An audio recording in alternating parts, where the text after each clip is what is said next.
V prostorih Centra za domače in umetnostne obrti v Slovenski Bistrici je v torek potekal zaključni dogodek projekta Lokalni materiali in dediščina, ki ga je Center domače in umetnostne obrti Rokodelska zadruga s projektnimi partnerji izvajal poleti. Na dogodku so predstavili potek in rezultate vseh treh vsebinskih enot projekta. Kljub temu, da je bil časovni pritisk oziroma da smo imeli res malo časa, nam je nekako uspelo s projektnimi partnerji združiti moči in kot vidite, smo vseeno uspeli izpeljati vse, kar smo si zadali.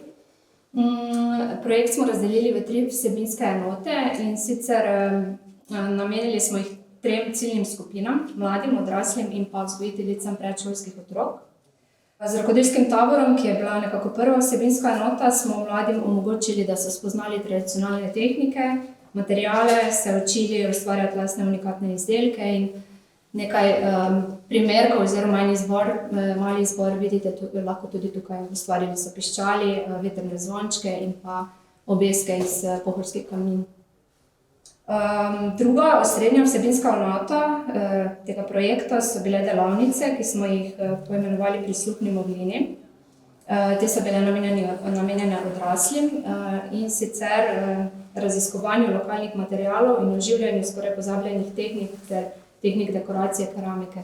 Se pravi, to so v bistvu ti rezultati, ki jim danes posvečamo največ pozornosti, ki so tudi zbrani v zbirki znanj na naši spletni strani in bodo ostali prosto dostopni tudi po zaključku projekta. Tretja enota je pa bila namenjena vzgojiteljicam predšolskih otrok.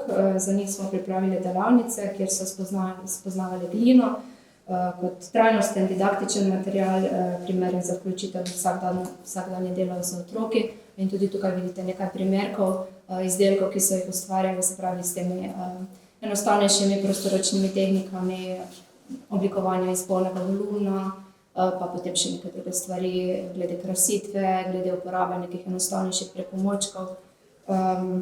Tako da vsem projektnim partnerjem in sodelujočim v projektu bi se iskreno zahvalili za angažiranost in pripravljenost za sodelovanje.